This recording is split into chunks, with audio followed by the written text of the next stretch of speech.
Assalamualaikum warahmatullahi wabarakatuh. Selamat berjumpa kembali dengan video pembelajaran kelistrikan otomotif. Pada video kali ini kita akan membahas mengenai pembangkit pulsa model Hall. Jadi pada ujungnya mempunyai 3 kabel atau 3 terminal.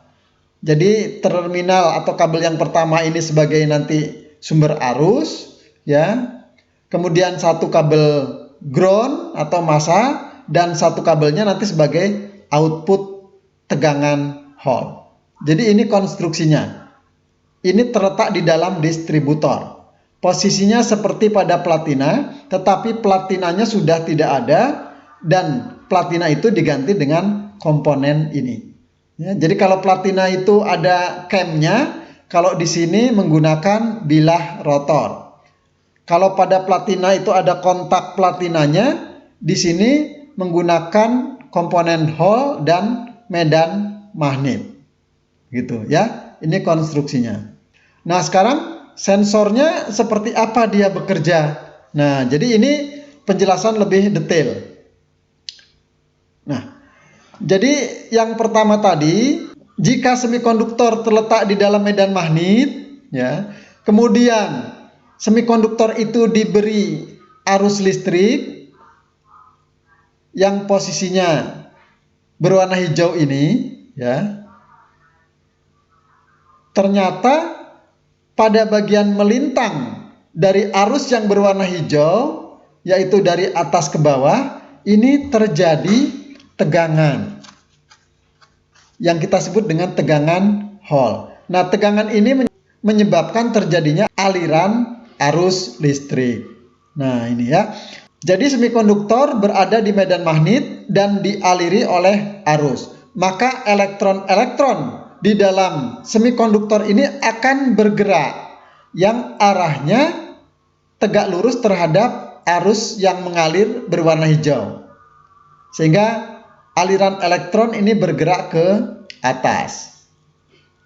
Pak, kenapa elektronnya bergerak ke atas, tetapi arus yang berwarna biru kok kalau diurutkan bergerak ke bawah? Ya, jadi pada video awal di channel ini, ya, sudah dibahas mengenai teori aliran listrik, di mana teori aliran listrik itu ada 2. Yang pertama adalah teori arus listrik konvensional, bahwa arus listrik mengalir dari positif ke negatif, gitu ya. Kemudian teori yang kedua adalah teori aliran elektron. Elektron itu mengalir berlawanan arah, ya. Jadi kalau dari baterai itu elektron mengalir dari terminal negatif ke terminal positif, sedangkan arus listrik mengalir dari terminal positif ke negatif. Nah, jadi arus yang berwarna biru ini menggambarkan arus listrik, sedangkan yang berwarna merah elektron ini aliran elektronnya. Ya, jadi jangan sampai kita bingung dengan ini, ya, karena di awal video pada channel ini sudah dibahas mengenai teori aliran listrik. Ya, nah, jadi kalau kita memandangnya aliran elektron, maka elektron ini akan bergerak, ya, dari sisi sini, kemudian ke atas, kemudian ke kiri, ya. Kalau elektron mengalir dari sini ke kanan, kemudian ke atas, kemudian ke kiri. Tapi kalau arus listrik mengalir dari kiri, ya, ke kanan, kemudian ke bawah, kemudian ke kiri lagi. Baik, saya kira ini penjelasannya, ya. Kemudian bagaimana bekerjanya sistem Hall effect ini, ya. Jadi secara umum cara kerja sistem Hall ini kita bagi menjadi 2 kelompok. Pada saat sistem Hall tertutup dan pada saat Hall terbuka. Nah, sekarang kita lihat pada saat tertutup seperti apa. Nah, pada saat Hall tertutup, ya, ini seperti tadi pada bagian ini, ya. Jadi kalau ini penjelasan mengenai semikonduktor yang berada di dalam medan magnet. Sekarang bagaimana jika medan magnet ini ditiadakan? Nah ini, jadi ini adalah bilah ya. Jika di antara medan magnet dan semikonduktor ini kita sisipi bilah yang terbuat dari bahan fero. Ya, jadi bahan yang mengandung besi. Maka medan magnet ini akan berbelok. Ya. Bilah-bilah ini menyebabkan medan magnetnya berbelok sehingga semikonduktor ini tidak dikenai atau tidak dipengaruhi oleh medan magnet. Oleh karena itu maka elektron-elektron yang ada di dalam semikonduktor ini tidak bergerak. Tetapi jika bilah ini tidak ada, maka kejadiannya seperti yang ini. Ya, medan magnet akan mempengaruhi elektron sehingga elektron dapat bergerak. Ya, maka pada posisi tegak lurus terhadap aliran arus berwarna hijau terjadi tegangan. Tetapi jika ada bilah menghalangi medan magnet, maka tidak terjadi tegangan atau V Hall sama dengan 0. Tegangan Hall sama dengan 0 pada saat ada bilah menutupi. Sedangkan jika tidak ada bilah menutupi, maka V Hall tidak sama dengan 0. Jadi kesimpulannya di bawah sini, jika sistem Hall dihalangi oleh bilah, maka tegangan Hall sama dengan 0. Jika tidak ada bilah menghalangi medan magnet dan semikonduktor, maka tegangan yang terbentuk di sini, tegangan Hall-nya tidak sama dengan 0. Artinya terjadi tegangan.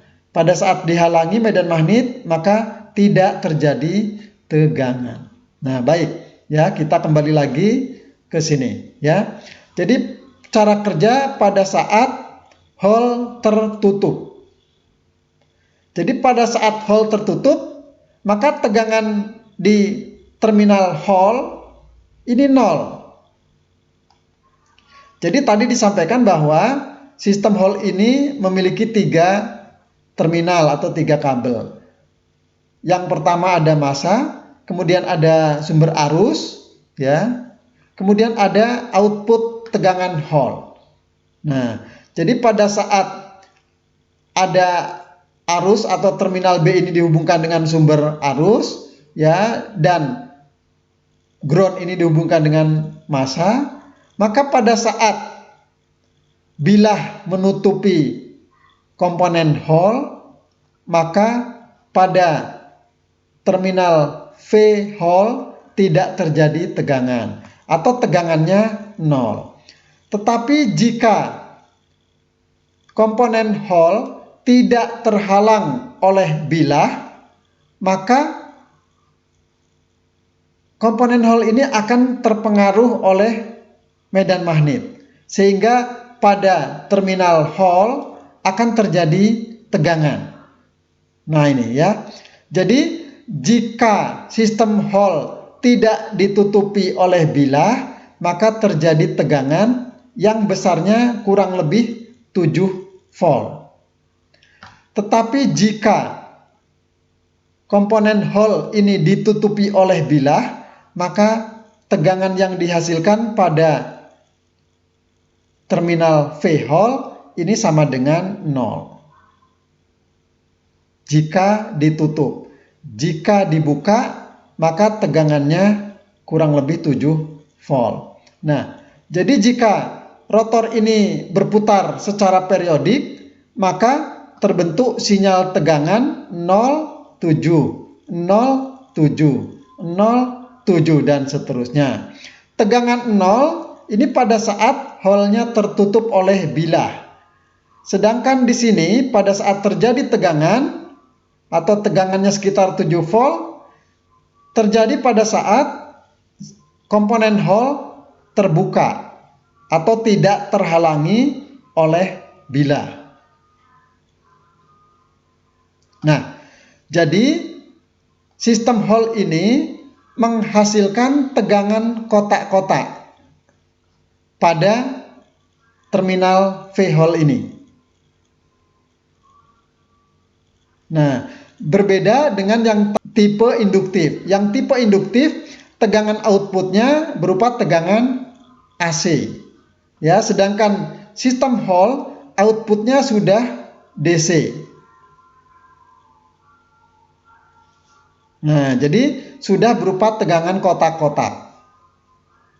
Nah, segmen-segmen pada rotor ini, ya, bagian yang berlubang.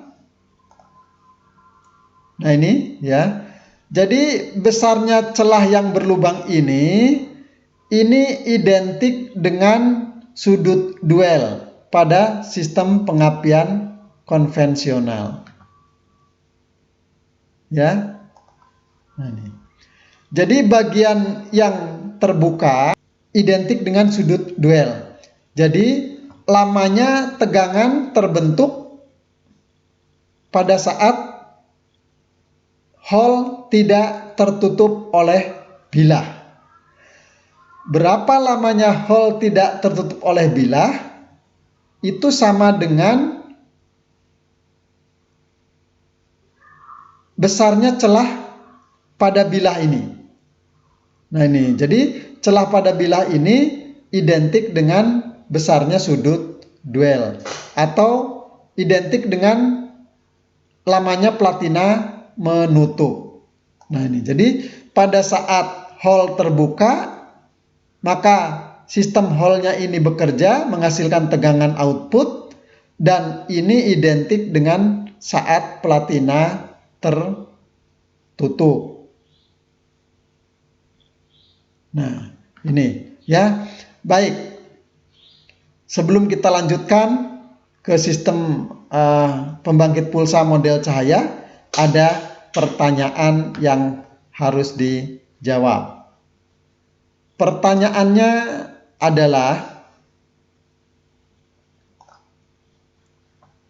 mengapa pada saat medan magnet dihalangi oleh bilah tidak terjadi tegangan Hall? Silahkan dijawab. Pertanyaan selanjutnya adalah, mengapa jika medan magnet tidak dihalangi oleh bilah seperti di sini, maka terjadi tegangan Hall? Silahkan dijawab. Pertanyaan selanjutnya adalah, lubang atau celah pada bilah ini itu identik dengan lamanya platina membuka. Benarkah pernyataan tersebut? Silahkan dijawab. Baik, demikianlah video pembelajaran untuk kali ini. Kita nanti akan sambung materi mengenai sistem pengapian elektronik, khususnya untuk generator pulsa model cahaya, dan seterusnya pada video selanjutnya. Jika video ini bermanfaat, silahkan subscribe channel ini, dan kita berjumpa lagi pada video berikutnya untuk membahas generator pulsa model cahaya sampai dengan dasar sistem pengapian elektronik. Demikian saya akhiri. Terima kasih. Assalamualaikum warahmatullahi wabarakatuh.